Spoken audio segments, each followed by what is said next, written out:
क्या प्रोजेक्ट बना? कहां गए वो पैसे जो वर्ल्ड बैंक से हमने उस वक्त मंजूर करवाए? जो जहन्नम को ड्रेजिंग करने का प्रोजेक्ट बना, किसने खाए वो पैसे?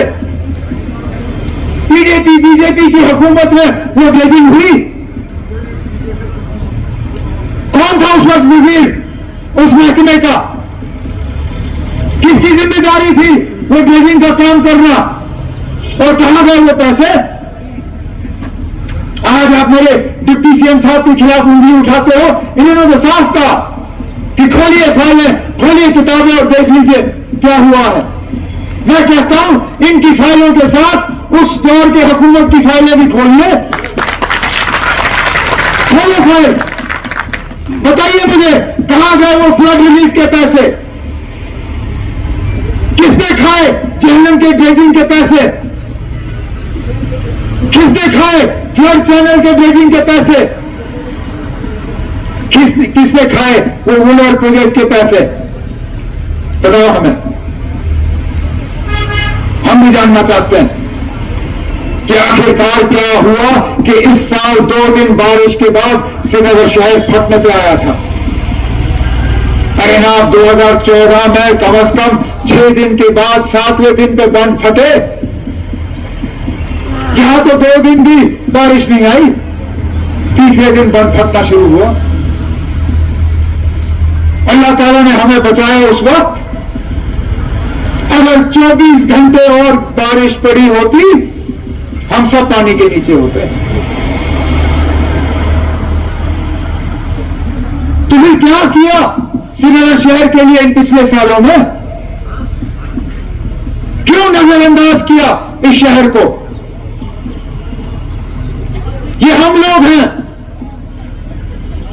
जो न इलाका देखते हैं, न मजहब देखते हैं, न जात देखते हैं, न बरादरी देखते हैं। हम सिर्फ हक देखते हैं कि क्या हक है या नहीं है।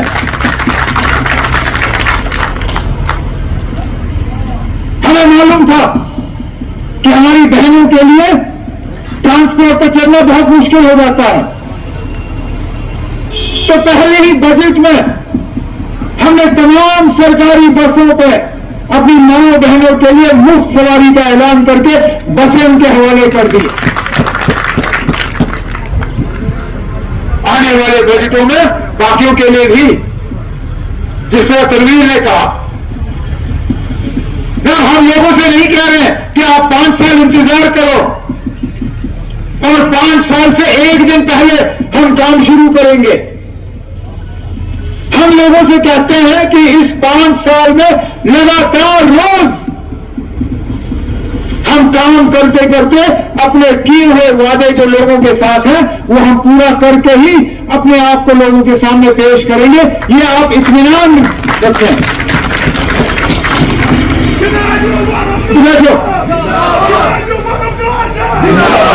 जब मैं कहता हूं कि हम कम से कम मजहब और जात वगैरह देख के लोगों के साथ नाइंसाफी नहीं करते,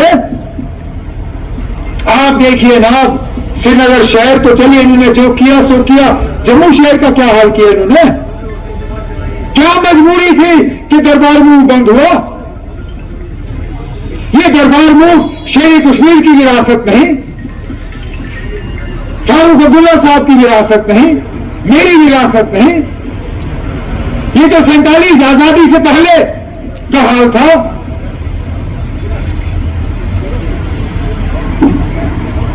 हम लोग अगर मजहब की बुनियाद पर फैसले करते या इलेक्शन देख के फैसले करते, जम्मू शहर से तो मुझे एक भी एमएलए नहीं मिला। मैं तो कभी तुम्हारा दफ्तर वहां खोलता ही नहीं। लेकिन ये देखते हुए कि जम्मू के साथ नाइंसाफी हुई, हमने दोबारा दरबार मूव कायम करके वो नाइंसाफी भी दूर की और इंशाल्लाह बाकी भी करेंगे।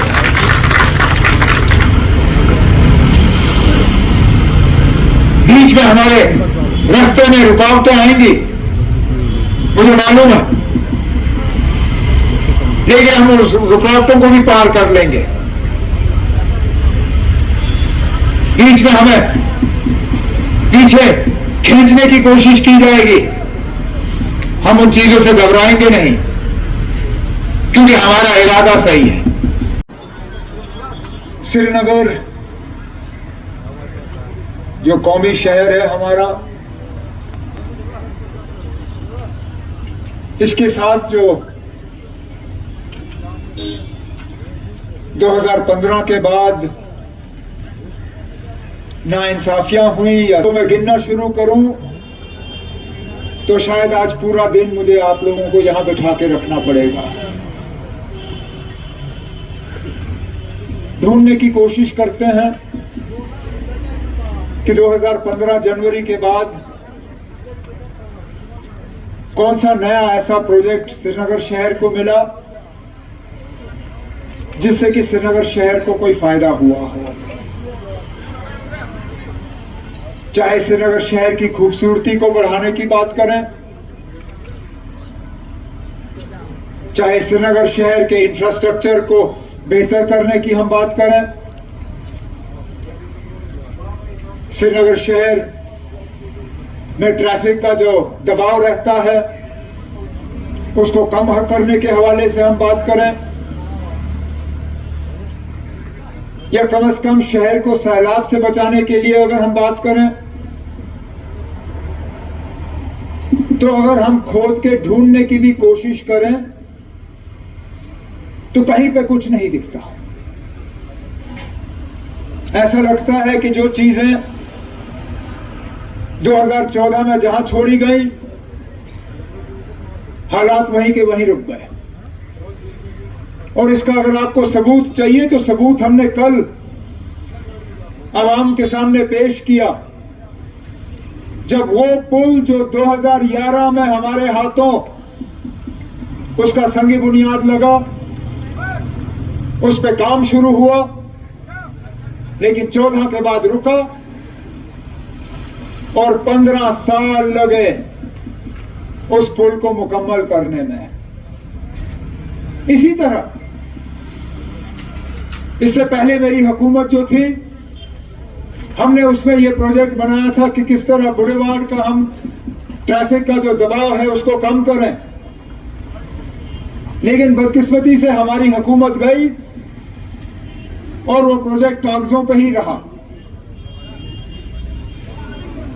श्रीनगर की शहर की खूबसूरती को बढ़ाने का एक भी नया प्रोजेक्ट नहीं, और मुश्किल नहीं था, महंगा भी नहीं था, सिर्फ सोच होनी चाहिए थी, सिर्फ इरादा सही होना चाहिए था। अब यहीं से मुश्किल से 3 किलोमीटर दूर बोटानिकल गार्डन के अंदर जो बाग गुल दाऊद, एक नया बाग हमने यहां श्रीनगर के और कश्मीर के लोगों के हवाले किया। उसको तैयार करने में हमें 9 महीने लगे। क्या पिछले 9 साल में वो नहीं बन सकता था? पिछले 20 साल में सिर्फ 2 नए बाग बने यहां, एक आजाद साहब की बदौलत ट्यूलिप गार्डन, और आज हमारे हाथों बागे गुले दाऊद, जिसको क्रिसैंथेमम गार्डन कहा जाता है। गवर्नमेंट जॉइंट अस्पताल का नया ब्लॉक हमारे हाथों मुकम्मल हुआ।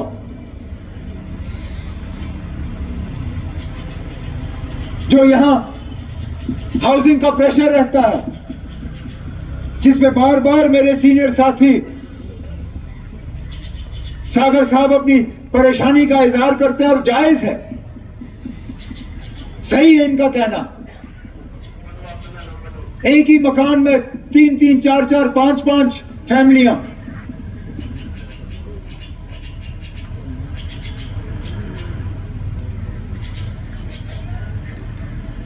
उसके लिए सालों साल के बाद एक नए हाउसिंग कॉलोनी का प्रोजेक्ट इस हुकूमत ने मुकम्मल किया हुआ है, और बेमिना में हम वो काम जो है दस्ती शुरू करेंगे। उसमें इकोनॉमिकली वीकर सेक्शंस, जो गरीब तबका है, उनके लिए खास इंतजाम किया जाएगा। लेकिन जैसे मैं सागर साहब से कह रहा था, हमें भी अपने तरीकों को थोड़ा सा बदलना होगा। जमीन की कमी है,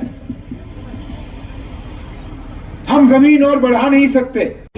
समुद्र के किनारे रह रहे होते तो दुबई की तरह, मस्कट की तरह, अबू धाबी की तरह, जद्दा की तरह हम समुद्र में रेत भर के वहां और जमीन पैदा करते। लेकिन यहां तो सिर्फ डल है, डल को तो हमने बचाना है। तो अब वक्त ऐसा आ गया है कि अब हमें बजाय ये कि 1 मंजिल 2 मंजिल, हमें अब 8-8 10-10 मंजिल जो फ्लैट्स हैं उसके तरफ देखना होगा, ताकि सही मायने में जो शहर खास में जो कंजेशन है उसको हम ठीक कर सकें। सड़कों की चौड़ाई बढ़ानी होगी, जहलम पे पुल बनाने होंगे, क्योंकि ये हमारा तजुर्बा रहा है। जितने जहलम पे पुल बनेंगे उतना ट्रैफिक का कंजेशन जो है वो कम हो जाता है। इसी इरादे के साथ कॉन्वेंट के सामने हम पुल बनाना चाहते थे। हमारे बाद जो हुकूमत आई उस पुल को फुटब्रिज बनाया। अब डिप्टी सीएम साहब के साथ हम उस प्रोजेक्ट को नए सिरे से जिंदा करेंगे और इंशाल्लाह उस फुटब्रिज को दोबारा गाड़ी का ब्रिज बनाएंगे। लेकिन शायद इनका इरादा भी थोड़ा हटके है, इनका तरीका भी थोड़ा हटके है। इन्होंने शायद इरादा किया है कि वो 2 मंजिला ब्रिज होगा, 1 मंजिल पैदल चलने के लिए और 1 मंजिल गाड़ियों के लिए, तब जाके मुसीबतों का इलाज होगा। और इसी तरह आप में से कितने लोग गर्मियों के महीनों में परेशान हो जाते हैं बुलेवार्ड के रास्ते पे चलने पे? मैं जानता हूं ना,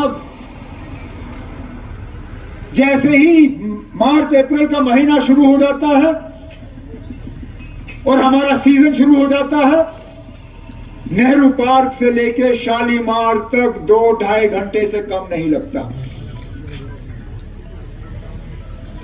और अगर खुदा ना खास्ता कोई सड़कें बंद हो किसी के चलने के लिए, फिर तो 3-3.5 घंटे भी लग सकते हैं। इसलिए ये प्रोजेक्ट बना कि 4 लेन की सड़क यहां पे हो, आना जाना थोड़ा आसान हो जाए। अब इसमें बीच बीच में कुछ जगहों पे हमें जमीन लेने में थोड़ी सी परेशानी होगी, लेकिन उस परेशानी को हम दूर कर लेंगे। लेकिन मैं अभी डिप्टी सीएम साहब और चीफ इंजीनियर सुशील कुमार साहब से बात कर रहा था। नेहरू पार्क से लेके आगे तक तो हम कर लेंगे, लेकिन डल गेट से लेके नेहरू पार्क तक इलाज इतना आसान नहीं होगा।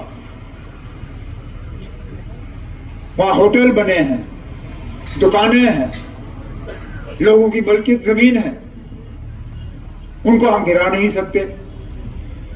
अच्छा, डल गेट में जैसे खानियार की तरफ जाने का रास्ता जो है उस पर हमने वो पुल बनाया था, यहां पे हम वो भी नहीं कर सकते क्योंकि सामने हाउस बोट है।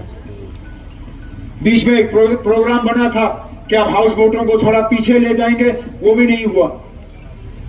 इसलिए मैंने डिप्टी सीएम साहब से कहा, और ये सिर्फ आज हम सिर्फ इस पे सोच रहे हैं, लेकिन इलाज एक ही है कि एक ट्यूब ट्रैफिक का हम बाहर से रखें और एक ट्यूब ट्रैफिक का हमें इस पहाड़ के अंदर एक सुरंग करके इस पहाड़ के नीचे से हमें गाड़ियां लानी होंगी, तब जाके इस ट्रैफिक के रश का जो है हम थोड़ा इलाज कर पाएंगे।